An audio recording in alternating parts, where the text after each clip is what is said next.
TGR. My Final Fantasy VII story starts with Final Fantasy VIII. Final Fantasy VIII was the first Final Fantasy that I actually played. I had seen commercials and stuff for Final Fantasy VII previously, but I never actually got around to playing Final Fantasy VII because I didn't have a PlayStation 1. The only reason that I even was able to play Final Fantasy VIII was actually because of my PC. My grandfather, may he rest in peace, gifted my mom and my brother and myself a PC, right? Gifted us a PC. Gosh, this must have been like maybe the year 2000, I want to say, right? I think it was the year 2000. We had just moved to Florida from Puerto Rico, and we didn't really have much stuff, and we kind of needed a computer for a lot of work. So my grandfather was like awesome, and he was like, you know what, guys, I'm gonna get you guys a PC. And now keep in mind, PCs back in the year 2000 were not cheap. He got us an HP that was like, it must have cost like $1,000 to $1,500 back then, which is a lot, you know, but it was a solid ass PC. So I remember that I knew about Final Fantasy VII, and I knew that my brother back in Puerto Rico had played it. I remember seeing him playing it. But he wasn't very good at it. He was 4 years younger than me, and I wasn't that very good at it either. Even though I was a little bit older, but you know, whatever. But I remember like he got into it, and he like tried to play it or whatever, and I remember that I always wanted to play more of it. So again, we come back to me in Florida, and I remember going to either Walmart or Kmart. If you guys don't know what a Kmart is, if you're too young to know what a Kmart is, I'm sorry, but it used to be another big store like Walmart. So I remember going to the store and seeing Final Fantasy VIII, the PC version, right? I'll show you guys right now because I have a picture of it. I don't have my own copy. I don't know where it is, right? But it looked like this, right? This is the PC book of Final Fantasy VIII, right? Right? That's the back of it. That's the case, you know? And that's when you open it up, you had your 4 discs, just like this. Right? Very cool stuff. I love that thing. First Final Fantasy game that I ever played and I ever beat. Now, fast forward to a few years later, not even a few years later, it was like a year later, I finally got my hands on a PS2, right? I remember I went to PR in the summer, and I was hanging out with my dad, and he was like, dude, you know, the PS2 came out. I want to get you and your brother this console, because I know you guys like to game and stuff. So that's what he did. He ended up getting me a PlayStation 2 and my brother a PS2. Now, my brother already had a PS1. So before he got the PS2, I remember that I was watching him play Final Fantasy VII, and we loved the music a lot, right? And this was before the era of like how easily like burning CDs and stuff and downloading music. So what my brother did, really cool, he ended up getting a cassette player, right? A cassette player. This little square thing that that you know, you would insert this little tape, a little empty tape, and you can just record over it, right? And he paused the game, or at least left like, I think it was just leaving the menu selection on the boss, right? And he recorded the boss theme for me, right? And some other music, but the boss theme was doing and we used to fucking just listen to that every once in a while. Just pull out that Walkman, that cassette player, and just listen to that song, you know? Really fun memory of that, you know, that I love. But yeah, we ended up getting PS2s, and that was my first PlayStation console. And then that year, when I came back to Florida, or that summer rather, I went to the store and I was like, you know what? I've already played Final Fantasy VIII on PC, but I also wanted to own it on PlayStation 1, you know, the PS1 copy. So I bought that, and I bought, well, give me 1 second. I'll be right back. I should have picked this up before. 1 second. When I got back, I had some leftover money, right, from just leftover money that my dad gave me, or like my grandparents and stuff. And I rebought Final Fantasy VIII, right, because I really love this game. And I also ended up buying Final Fantasy VII. I saw you how you shoot the back there. This game, and it's funny because it still has a sticker from the store. I think it was GameStop, perhaps, maybe EB Games, not sure. But I remember picking this up and thinking to myself, I really want to play this game, right? I never got around to playing it from beginning to end. And, you know, I was older now, so I kind of understood more of the game. Man, I love this. Just the high wind, right? This artwork with like Aerith. So I hope you guys can see it besides the glare. You know, so good. But I ended up picking this up and playing through it and just thinking to myself, like, I really want to experience this game. And dude, I loved it. Loved my time with it. Yeah. So that's how I got to playing Final Fantasy VII. Right? But 7 always stuck to me because of the sadness, right? Like, you listen to the music right now, Cloud's theme, right? Cloud's theme is just sad. There's something so sad about the main theme of Final Fantasy VII, you know? And I think it has to do with like the sadness that Cloud feels, because it's not just about Aerith, right? It's also about Zack. It's also about how Zack failed, or Cloud failed Zack. So watching Advent Children was actually almost revelatory to me because of that. But yeah, I love Final Fantasy VII. The soundtrack became a normal part of my life after that. I just kept listening to it over and over and over. Especially the orchestral arrangements that were around back then in the early 2000s, mid 2000s. But so freaking good. And of course, a couple of years later, we get Advent Children. Advent Children, man, Advent Children blew my mind. And I think it blew a lot of people's minds, right? When that movie came out, everybody was just like, yo, this shit is insane. This looks excellent. Like, animation, the CGI quality itself, right? The fight choreography, insane stuff.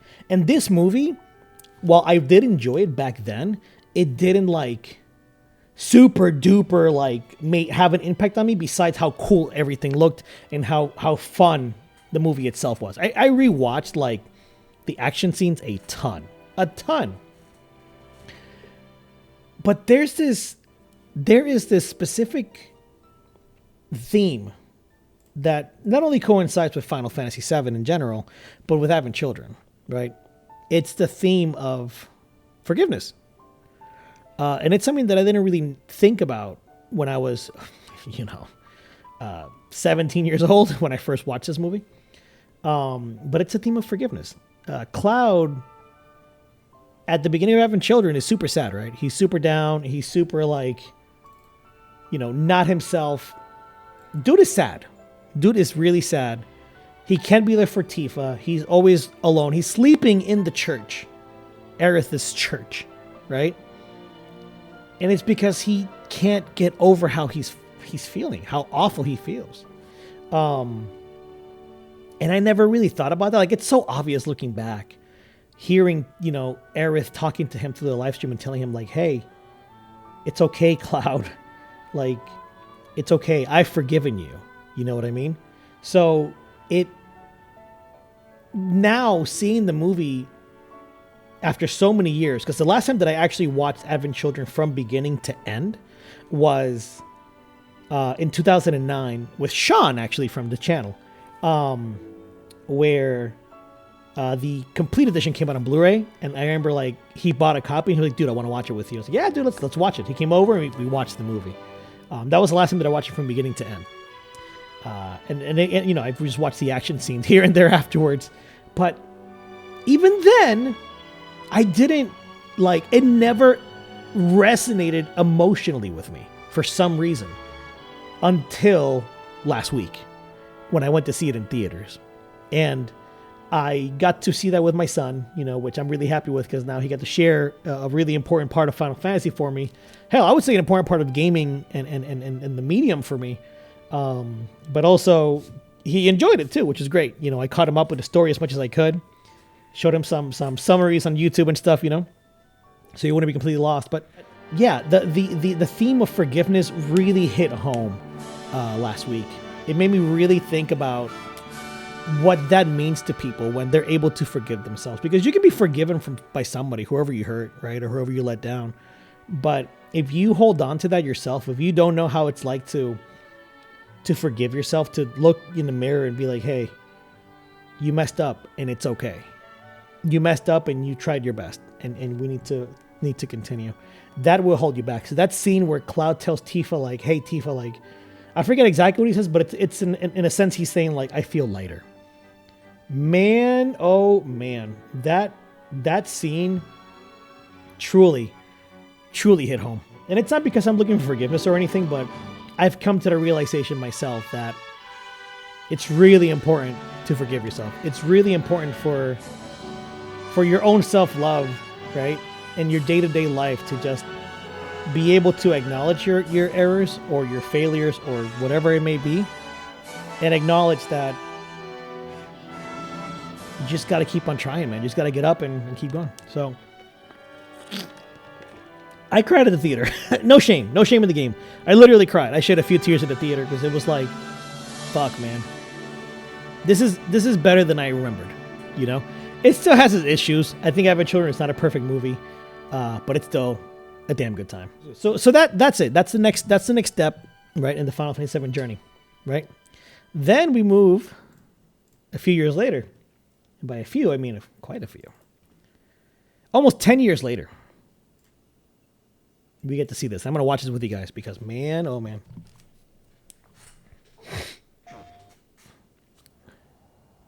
Y'all remember this trailer? I know you remember this trailer. We looked upon a foreboding sky.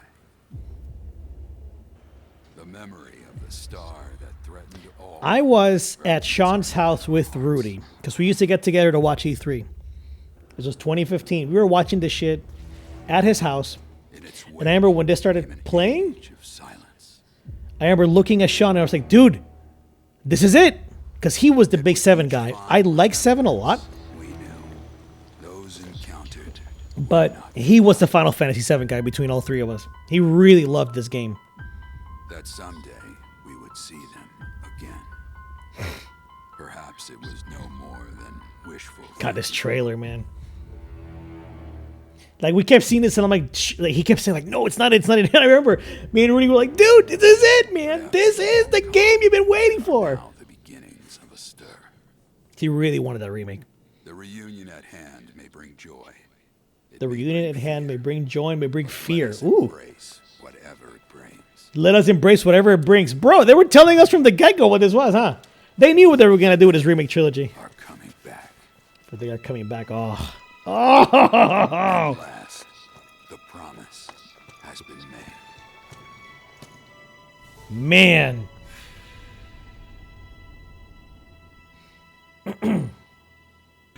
Boosh. Boosh. Oh, dude. What a trailer, right? What a way to build that up. And this right here, I mean, y'all know what happened with Remake. Y'all know what it is, right?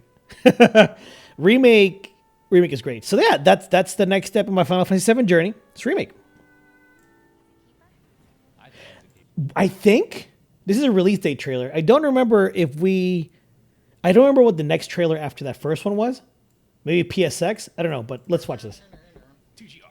It's been so long. No. This must have been way after that PSX thing. Yeah, that was a State of Play trailer. That's right. That was the first look. I don't think we reacted to that. I don't think. What the hell? Oh my God. That's the first time we saw the whispers?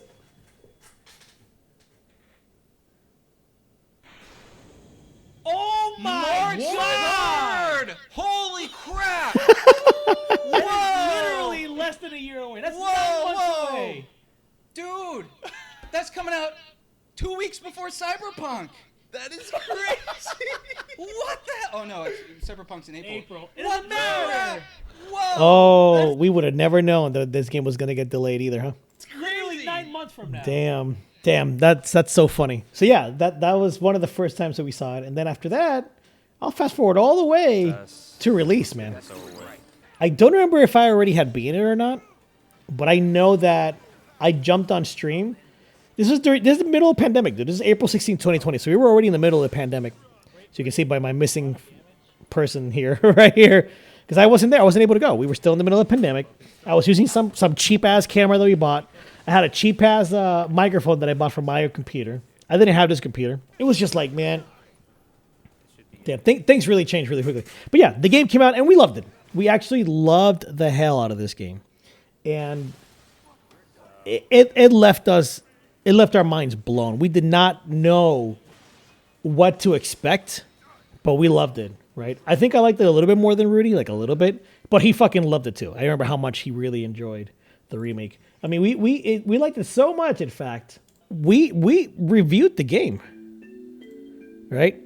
We spent an hour and 30 minutes just talking about all types of things about the game. You know, how much we like the story, the graphics, the gameplay, combat, all that stuff, man, for an hour and a half.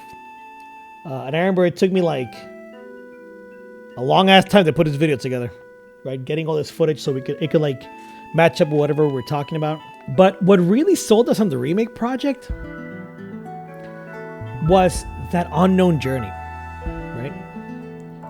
It was this crazy ass ending that we did not see coming, right? The idea of Zach being alive, the idea of new steps, new things that could happen in this remake, this maybe remake, but reimagining, but sequel, right? It was just like exciting. And you gotta remember, when this game came out, we hadn't seen 16 yet. The previous game before that, right, 15, didn't wow me like I wanted it to wow me. It was a bit of a divisive title, to say the least. And 13, before that, and its trilogy was also divisive, right? I hadn't played 14 yet, so I was kind of down on the dumps with Final Fantasy. I think most of us were. Again, besides the people that played the 14. And when this came out, it was like this, like, hey, we're back, baby. We're excited. This is good shit. I'm excited for Final Fantasy's future. Of course, 16 was revealed months later in December of 20, or not December. I forget when it was, but it was late 2020 that we saw Final Fantasy 16's first trailer. But this remake to me felt like it was the restart of the excitement of Final Fantasy again for me, personally. And I loved it. This was my game of the year 2020. Absolutely, without a doubt. Fast forward a couple years later, man, I was unfortunately not able to react to this because I was on vacation in Puerto Rico. Holy shit! I was very sad that I couldn't be here. Also, why? it was funny. What the fuck did the internet Oh my god, it's so funny. break? Poor Rudy. But this was crazy. We finally got to see Rebirth for the first time. That was so exciting. And then, of course, we saw so many trailers. Can't stand you. But I wanted this one, dude. I haven't seen this trailer again since the first time. Dude, this dude, Jeff got so not lucky, but Jeff was so happy with this. Huh? Dude, what a oh man. Oh man. What is this? The unknown journey continues. It's still exciting. It's still exciting. I'm sorry. I can't believe we're 3 days away. Oh my god. Oh my god. Man, I was really excited, wasn't I? Holy shit, but yes. Buchenhagen, dude. It's funny because I had forgotten so much of this game. Like you having to fight the Turks, right? In between like the open green world after the Midgar and then like Calm and stuff. I kind of forgot about a lot of stuff. Ooh. Wait, it's funny. You know that It's I funny. killed her? Who is Yeah. I was so confused. I was like, what does he mean by who are you talking about? But it's just him messing with Tifa, like messing with Cloud and telling him that he killed Tifa, right? Oh, Which he fuck. didn't. He didn't. But dude, fucking man, early 2024. We're there. We're there, boys. We're literally hours away. I'm so happy. This looks so good. But PS3 tech demo. When people saw this, it was like, oh, they need to make a remake. They need to, you know? So yeah, that's my journeyman. Guys, I love this game a lot. It means a lot to me. I have a lot of fond memories with it from my youth. Final Fantasy VII in particular, the OG. This remake trilogy has surpassed anything I could have expected. And I'm so happy. So happy that it took that route. So looking forward to what's going to happen soon. Rebirth is days away. Yeah. Let's go!